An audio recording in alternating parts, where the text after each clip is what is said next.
Baik, Assalamualaikum warahmatullahi wabarakatuh. Saya Cindy Auliawati, NPM 248110025, semester 2, kelas 2E. Di sini saya akan menjelaskan mengenai biopsychological case study of schizophrenia. Jadi, salah satu gangguan psikiatris yang paling kompleks dan menantang dalam bidang biopsikologi adalah skizofrenia. Nah, skizofrenia ini adalah gangguan otak kronis yang mempengaruhi sekitar 1% populasi dunia. Penyakit ini mengubah cara individu berpikir, merasakan, dan berperilaku sehingga mengganggu fungsi sosial dan personal mereka secara signifikan. Skizofrenia ini diperkenalkan oleh Eugen Bleuler pada tahun 1911. Ia menggambarkan kondisi ini sebagai pemisahan antara aspek emosional dan intelektual seseorang. Skizofrenia ditandai dengan gangguan dalam persepsi, emosi, pikiran, dan perilaku yang sangat bervariasi antara individu. Nah, kita masuk pada 3 kategori utama gejala skizofrenia. Yang pertama itu gejala positif.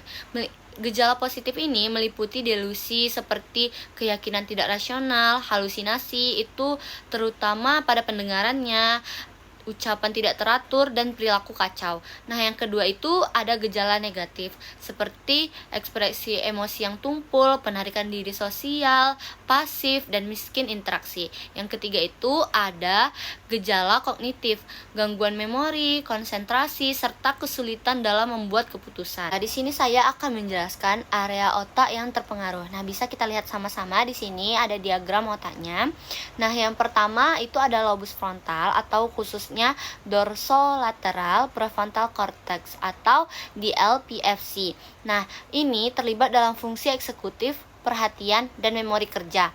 Nah, ini aktivitasnya menurun pada skizofrenia, menyebabkan kesulitan berpikir terorganisir dalam memecahkan masalah.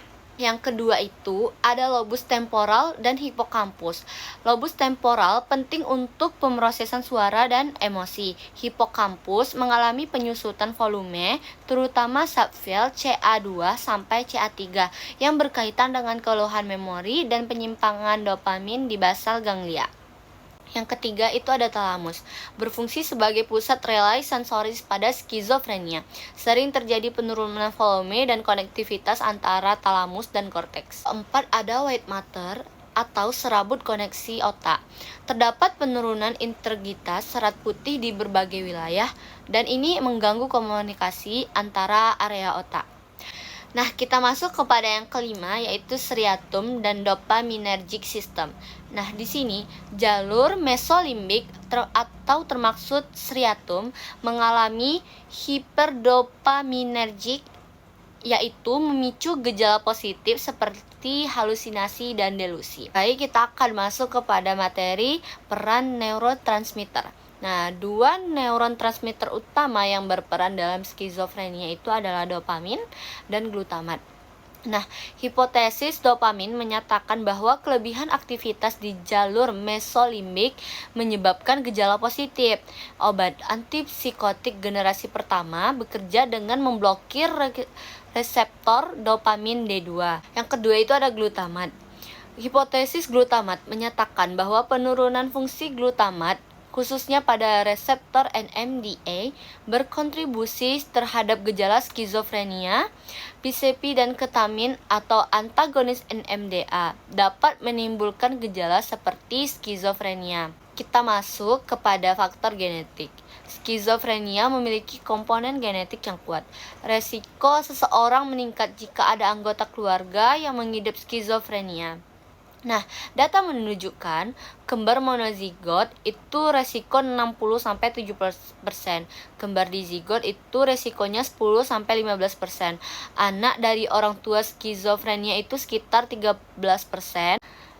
Namun, gen tunggal belum ditemukan sebagai penyebab. Skizofrenia ini dipengaruhi oleh kombinasi banyak gen dan faktor lingkungan, seperti stres berat, komplikasi kehamilan, atau penggunaan zat-zat psikoaktif. Nah, kita masuk kepada pengobatan farmakologis dan perilaku atau psikososial.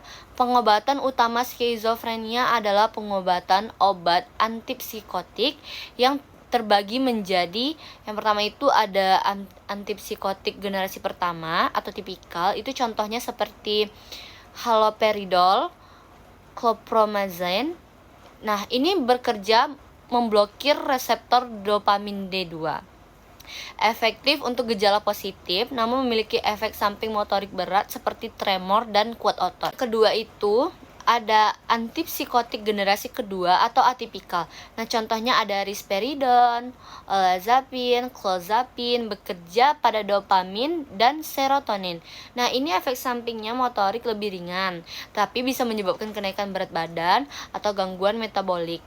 Nah, clozapine digunakan pada kasus yang resisten terhadap obat lain, namun memerlukan pantauan darah karena resiko agranulositosis atau penurunan sel darah putih. Kita masuk kepada pendekatan psikososial. Nah, terapi psikososial berperan penting untuk meningkatkan fungsi sosial dan mencegah kekambuhan. Nah, berikut bentuk-bentuk intervensinya. Yang pertama itu adalah cognitive behavioral therapy atau CBT, membantu pasien mengenali dan mengelola delusi atau halusinasi. Nih, seperti ini ada terapi keluarga, meningkatkan pemahaman dan dukungan dari keluarga. Pelatihan keterampilan sosial dan terapi vokasional membantu pasien menjalani kehidupan mandiri dan produktif. Nah, dukungan komunitasnya itu kelompok sebaya membantu mengurangi stigma dan isolasi sosial.